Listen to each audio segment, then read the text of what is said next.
السلام علیکم دوستو، آج ہم آپ کو بتائیں گے اتباع خواہشات و بدعات۔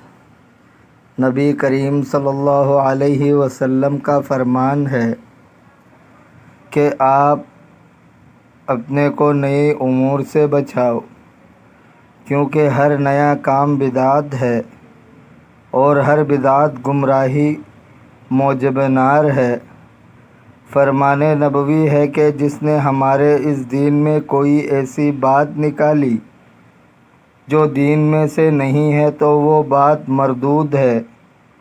ایک اور ارشاد میں ہے کہ تم پر میرے طریقے اور میرے بعد آنے والے خلفائے راشدین کی پیروی لازم ہے۔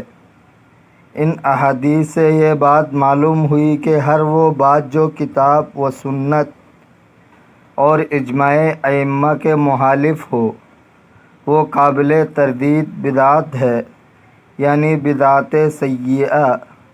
حضور صلی اللہ علیہ وسلم کا ارشاد ہے کہ جس نے عمدہ طریقہ کیا اسے اس کا اجر ملے گا، اور قیامت تک جو بھی اس پر عمل کرے گا طریقہ جاری کرنے والے کو اس کا ثواب ملے گا، اور برا طریقہ جاری کیا اس کا اور قیامت تک اس پر عمل کرنے والوں کا گناہ ہوگا۔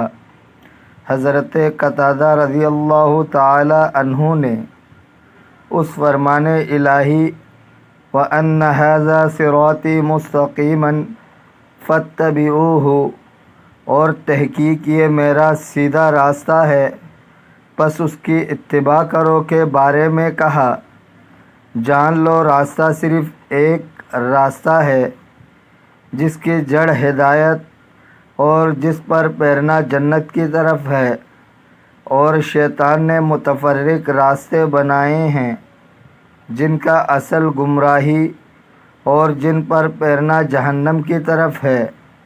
حضرت ابن مسعود رضی اللہ تعالی عنہ سے مروی ہے کہ حضور صلی اللہ علیہ وسلم نے اپنے دست مبارک سے ایک لکیر کھینچی اور فرمایا یہ اللہ کی سیدھی راہ ہے۔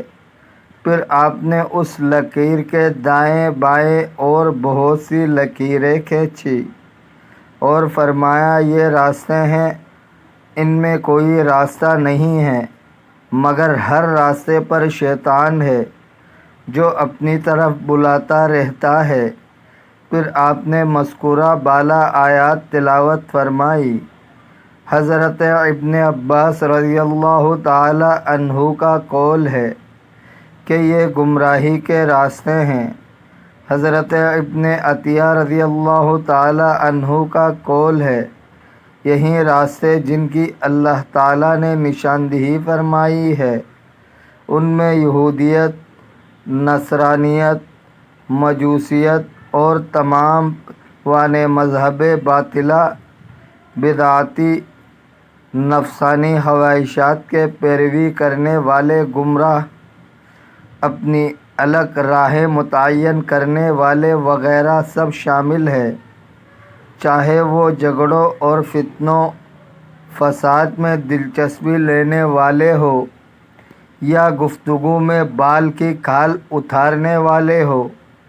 یہ تمام لغزش کے میدان اور بد اعتقادی کے مناظر ہیں۔ فرمان نبوی ہے کہ جس نے میری سنت سے اعراض کیا وہ مجھ سے نہیں ہے۔ نیز فرمان نبوی ہے کہ ایسے کوئی امت نہیں ہے جو اپنے نبی کی دین میں بدعات کو فروغ دیتی ہے اور اس بدعت کے برابر اس کے سنت ضائع ہو جاتی ہے۔ فرمان نبوی ہے کہ وہ خواہش نفس کہ جس کے پیروی کی جائے اس سے بڑھ کر آسمان کے نیچے اللہ عز و جل کے نزدیک ایسا جھوٹا معبود نہیں جس کی عبادت کی جاتی ہو۔ دوستو، اگر آپ کو ویڈیو اچھی لگی ہے تو لائک کرے، شیئر کرے، چینل کو سبسکرائب کرے۔